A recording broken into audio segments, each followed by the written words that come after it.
As the fog of mayhem dissipates, the full picture of the terror of the crisis that took place in the nation's capital on Wednesday is coming into focus. First of all, we should say this. There is a death toll which now stands at 5. And we should note that is one greater than the number of Americans who died in the attack on U.S. government buildings in Benghazi over 8 years ago. The last time an American government building was overrun by a rampaging and violent mob. And that led to more than 2 years of investigations, dozens of congressional hearings. 4 of the people who were killed as a result of the Capitol attack appear to have been rioters themselves, one of whom was shot in the neck by police as she and others attempted to break into the speaker's lobby just outside the House chamber, as you can see in this video. The most recent casualty of the mob that the president and other Republicans incited is Capitol Police Officer Brian Sicknick. He's a 42-year-old veteran. According to reporting, Officer Sicknick was struck with a fire extinguisher amidst the chaos on Wednesday. He succumbed to his injuries last night. And that means the U.S. Capitol is now the site of a homicide investigation, among other things. What we saw happen on Wednesday was the apparent murder of a police officer by members of a mob incited and directed to the Capitol by the President of the United States, who hoped they would successfully intimidate members of Congress out of certifying the rightful Democratic victory of his political opponent. And we all watched this terrible spectacle unfold live on television. The images broadcast were largely not the most horrifying ones of the day. Much of what we saw was silly costumes, people taking selfies and grabbing the speaker's lectern.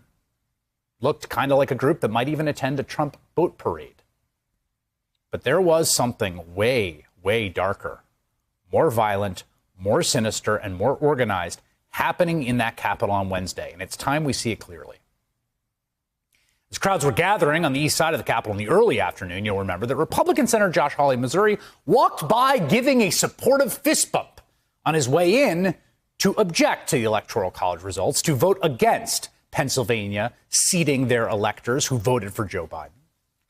And after the rioters broke in, we got eyewitness accounts of people marauding through Capitol Hill looking for the vice president. A Reuters editor saying he heard at least 3 different rioters at the Capitol say they hope to find Vice President Mike Pence and execute him by hanging him from a Capitol Hill tree as a traitor. Indeed, one of the insurrectionists erected a gallows with a noose right outside the Capitol.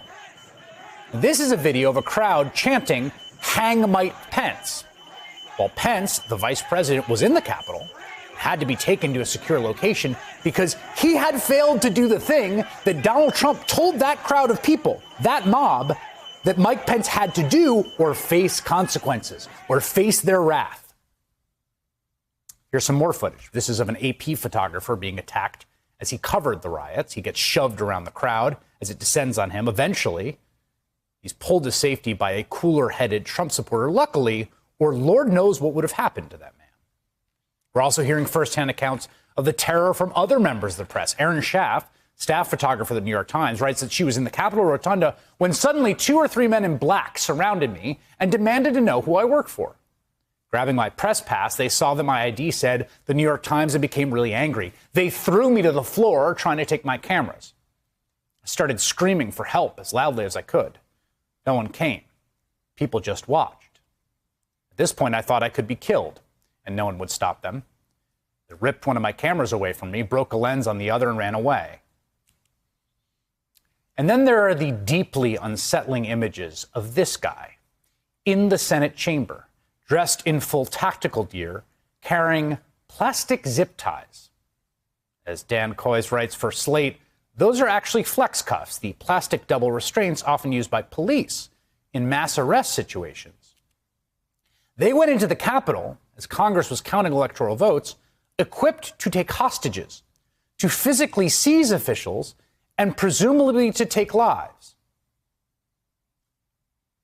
It is entirely possible that there were people in that crowd looking to apprehend and possibly harm and possibly murder the leaders of the political class that the president And people like Mo Brooks, and even to a certain extent Ted Cruz and Josh Hawley, have told them have betrayed them. And if you don't believe me, listen to them in their own words. I have to warn you, this video, which was licensed from a self-described civil rights activist, is disturbing. He wants you to go home. I'm recording, and there's so many people. It's just, they're going to push their way up here. Bro, I see people out there get hurt. I don't want to see you get hurt. We will make a path dead ass. Like, we don't want. That's what I'm saying. We'll make a path, bro. Please, just let us make a path.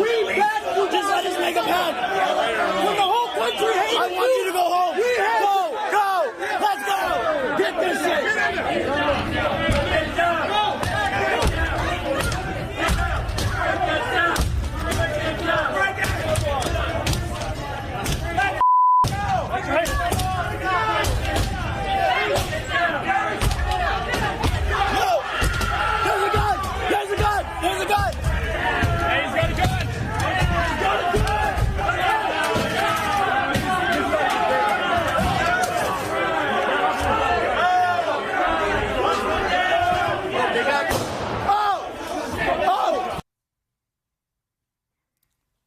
Another extremely disturbing video shows a crowd of Trump supporters trying to force their way in as officers, including one who is in serious distress, try to hold their ground.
The death toll from Wednesday's rampage stands at 5. Police officer was killed. There's now an active homicide investigation into who murdered him, who the accomplices might be in that murder. The scale of evil that might have been done, the scale of death and destruction that might have been visited, is almost impossible to comprehend. What would have happened if they had gotten to Nancy Pelosi or Chuck Schumer or Mike Pence, do you think? And this was unleashed by the president in no uncertain terms. Let's go back. On December 19th, Donald Trump tweeted, "Big protest in D.C. on January 6th. Be there. Will be wild." Speakers at that protest on Wednesday riled up the crowd. Rudy Giuliani called on them to settle the election via trial by combat. Republican Congressman Mo Brooks of Alabama said it was time to start, quote, taking down names and kicking ass. And then Donald Trump spoke to his supporters and laid it all on the table. We're going to have to fight much harder, and Mike Pence is going to have to come through for us. And if he doesn't, that will be a sad day for our country. We're going to walk down to the Capitol, and we're going to cheer on our brave senators and congressmen and women. And we're probably not going to be cheering so much for some of them, because you'll never take back our country with weakness. You have to show strength, and you have to be strong. You hear that threat to Mike Pence? He's going to have to come through for us. That mob that went on to breach the Capitol and searched for Mike Pence, saying they wanted to hang him. Well, at the same time that Donald Trump tweeted that Pence didn't have the courage to do what should have been done, they were roaming through that Capitol. Republican Senator Ben Sasser of Nebraska reported that Trump was delighted by the chaos as it unfolded at the Capitol. And the Washington Post reports the Pentagon stood in the way of the National Guard being sent in to help. The president incited and facilitated a violent assault on Congress that resulted in 5 deaths, including the death of a Capitol Hill police officer. He must face legal consequences for those actions. Even though very few people were arrested on that day, we do know that some of the marauders and insurrectionists are now being apprehended by law enforcement, like this gentleman who put his feet up at a desk in Nancy Pelosi's office, and this West Virginia elected Republican delegate who live streamed on Facebook as he joined the mob storming through the Capitol. He was not the only professional Republican politician who was there.